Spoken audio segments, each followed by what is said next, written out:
Most progressive pieces of legislation in history. That doesn't sound like the moderate centrist, you could trust good old blue-collar Joe that we were promised, Senator. No, there's a reason Bernie Sanders and AOC are celebrating, and Jen Psaki there actually appears to have accidentally spoken the truth. If you look at this bill, there are a couple of things to say about it. Number one, it would have been very simple for the Biden administration to pass bipartisan legislation focused on COVID relief.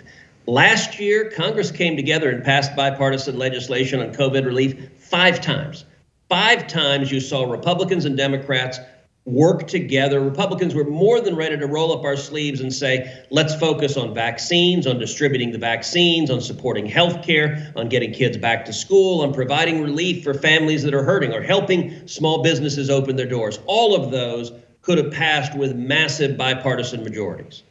The Biden administration decided it didn't want to do any of that. Instead, it handed the pen over, it handed the agenda over to the radical left, to the Bernie Sanders and Elizabeth Warren and AOC.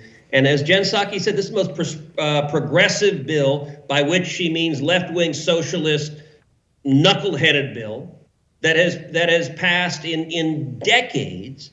And I do a podcast every week called Verdict with Ted Cruz. And the last podcast, what I talked about is, if you wanted to sum up the Biden administration, the first 6 weeks of the Biden administration, in 3 words, the 3 words would be boring but radical.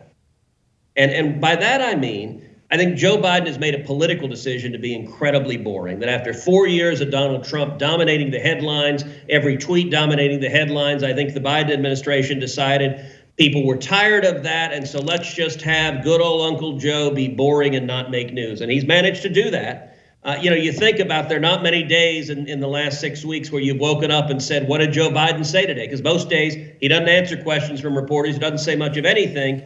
But that boring is a mask, it's a facade for an incredibly radical agenda. And Buck, I'll tell you 3 amendments that we voted on in the all-night voting session we had. Number 1, an amendment that I co-sponsored that said these $1,400 stimulus checks shouldn't go to prisoners, shouldn't go to violent criminals, murderers and rapists and child molesters currently in prison. Every single Democrat voted no. So this money is going to murderers currently in prison.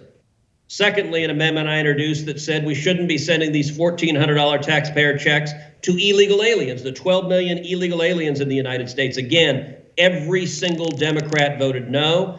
And a third amendment that I introduced provided that we need to open the schools, and it said the money that's being sent, the billions of dollars that are being sent to schools, the schools don't get the new money unless they actually open up and teach our kids. And if they don't open up, the parents and kids get scholarships up to $10,000 a student, so that kids who haven't been being educated for a year can actually be educated. Every single Democrat voted no. This is a radical partisan agenda, and we're going to see a lot more of it from the Biden administration. Hey Team Buck, thanks so much for watching The First on YouTube. If you liked the video, click that little thumbs up button. And if you want to see more great content from The First, please click subscribe.